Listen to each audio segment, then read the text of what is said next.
Hi అండి. నమస్తే. నేను మీ Lakshmi. Welcome back to our channel. Friends, ఈరోజు వీడియోలో రెగ్యులర్‌గా అందరూ చేసుకునే ఉప్మా రెసిపీని చేసి చూపిస్తున్నాను.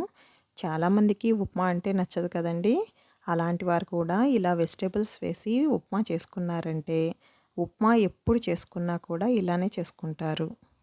అంత బాగుంటుంది. ఇప్పుడు ఉప్మా ప్రాసెస్ ఏందో చూద్దాం. ముందుగా స్టవ్ వెలిగించుకొని ఒక బాండీ పెట్టుకున్నాను. బాండీ హీట్ ఎక్కిన తర్వాత హాఫ్ టేబుల్ స్పూన్ నెయ్యి వేసుకోవాలి. నెయ్యి కొంచెం కరిగిన తర్వాత ఒక కప్పు బొంబాయి రవ్వ వేసుకున్నాను.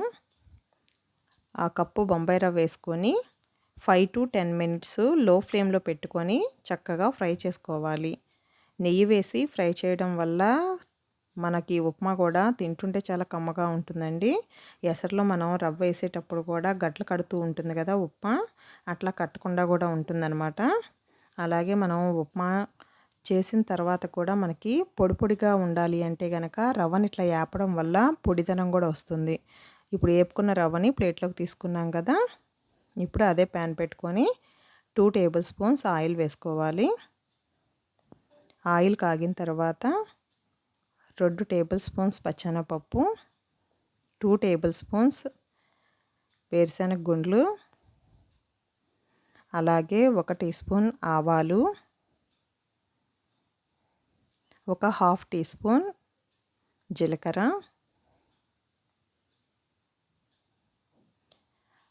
అలాగే నేను ఒక 4 పచ్చిమిరపకాయలని సన్నగా తరుక్కున్నానండి. మనం ఉప్మా చేసేటప్పుడు కట్ చేసుకునే వెజిటేబుల్స్ కానీ ఏవైనా సరే చాలా సన్నగా తరుక్కోవాలి.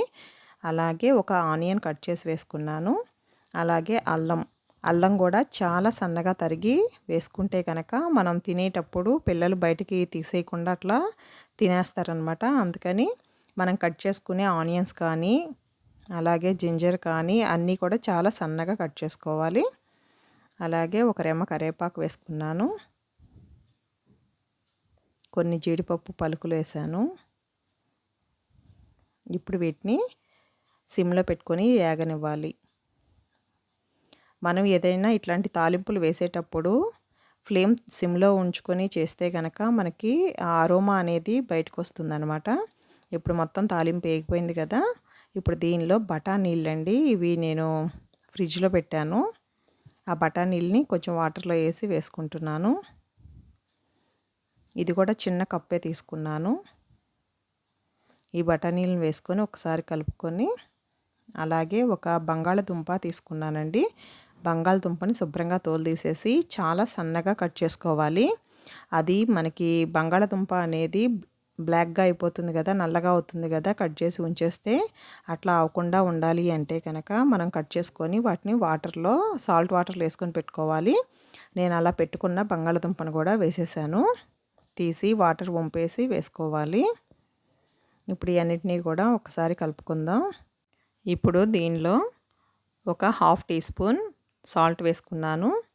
ఈ సాల్ట్ మన ముక్కలకు కలిసేలాగా మొత్తం ఒకసారి కలుపుకోవాలి. కలుపుకొని ఈ ముక్కలు ఆయిల్లో కొంచెం కుక్ అవ్వాలి. మూత పెట్టుకొని కొంచెం సేపు ఉడకనివ్వాలి ఆయిల్లోనే. అట్లా ఫ్రై అయితే కనుక సరిపోతుంది. ఇలా ఒకసారి కలిపేసుకొని ముక్కను అట్లా నొక్కి చూస్తే మనకి తెలిసిపోతుందనమాట ఇవి కుక్ అయినాయా లేదా అనేది కూడా. ఇప్పుడు ఒక 4 టమాటాలని సన్నగా కట్ చేసుకున్నవి వేసుకొని ఒకసారి కలిపేసి మూత పెట్టి టమాటాలు మగ్గే వరకు కూడా వాటిని ఉడకనివ్వాలి. ఇది ప్రాసెస్ మొత్తం మనము లో ఫ్లేమ్లోనే చేసుకోవాలి. ఇప్పుడు మనకి టమాటాలు కూడా మగ్గిపోయాయి కదా, ఇప్పుడు దీనిలో వాటర్ ఎసరు పోసుకుందాము. ఒక కప్పు బొంబాయి రవ్వ తీసుకున్నాను కదా, ఒక కప్పు బొంబాయి రవ్వకి నేను 3.5 కప్పులు వాటర్ పోస్తున్నాను. ఎందుకంటే వెజిటబుల్స్ వేసాం కదా, దీంట్లో బఠానీ కూడా ఉంది కాబట్టి నేను ఒక హాఫ్ కప్పు ఎక్స్ట్రా వేస్తున్నాను. పొడి పొడిగా చేసుకోవాలి అంటే గనక 3.5 కప్పులు వాటర్ వేసుకోవాలి. లేదు మీకు జారుగా ఇష్టం అంటే గనక ఒక 4.5 కప్స్ వరకు వేసుకోవాల్సి వస్తుంది వాటరు.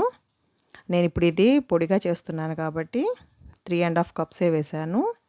ఇప్పుడు ఈ టైంలో మీరు సాల్ట్ ఒకసారి చూసుకొని చాలపోతే గనక కొంచెం సాల్ట్ని కూడా యాడ్ చేసేసుకొని మూత పెట్టి ఎసరుని కాగనివ్వాలి. ఇప్పుడు ఎసరు బాయిల్ అవుతుంది కదా, ఇట్లా బాయిల్ అయ్యే టైంలో ఒకసారి మనం కలిపేసుకొని మనం ఫ్రై చేసుకొని పెట్టుకున్న బొంబాయి రవ్వ ఉంది కదా, అది కొంచెం కొంచెంగా వేస్తూ కలుపుకోవాలి. మనం రవ్వని వేసేటప్పుడు గరిటెతో తిప్పుతూనే వేసుకోవాలి, లేదంటే గనక ఉండలు కడుతుంది. మనం రవ్వని ఫ్రై చేసాం కాబట్టి అట్లాంటి ప్రాబ్లం రాదు. నేను పొడి పొడిగా చేస్తున్నాను కాబట్టి దీనికి కరెక్ట్గా మనం వేసేది సరిపోతుంది రవ్వ. ఒకసారి కలిపి మళ్ళీ నేను చేత్తో వేస్తూ కలుపుతున్నానండి. అంతేగాని ఒకేసారి మాత్రం పోయకూడదు రవ్వని. ఇలా మొత్తం కలుపుకుంటా రవ్వ మొత్తం కూడా వేసేసుకోవాలి. రవ్వని వేసుకున్న తర్వాత మొత్తం మనకి కలిసేలాగా ఒకసారి బాగా కలిపేసుకోవాలి. కలిపిన తర్వాత దగ్గరకు వచ్చింది కదా, ఇప్పుడు మూత పెట్టి సిమ్లో పెట్టుకొని ఒక 2 మినిట్స్ మనం మూత పెట్టి ఉంచితే కనుక చక్కగా పొడి పొడిగా అయిపోతుంది. ఇప్పుడు దీనిలో సన్నగా కట్ చేసిన కొత్తిమీర చల్లుకోవాలి.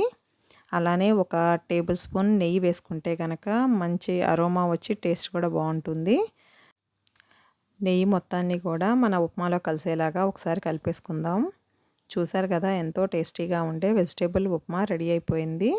ఈ ఉప్మాని కారప్పొడి కానీ, పంచదార కానీ, చట్నీ కానీ, సాంబార్ కానీ మీకు నచ్చిన దాంతో సర్వ్ చేసుకుంటే చాలా టేస్టీగా ఉంటుంది. నేను పంచదార, కారప్పొడి ఈ రెండిటితో సర్వ్ చేసి చూపిస్తున్నాను. ఫ్రెండ్స్, ఈ వీడియో మీకు నచ్చినట్లయితే కనుక తప్పకుండా ఒక లైక్ చేయండి. మీ ఫ్రెండ్స్కి, రిలేటివ్స్కి షేర్ చేయండి. మరిన్ని వీడియోస్ కోసం మన ఛానల్ని సబ్స్క్రైబ్ చేసుకోండి. Thank you friends.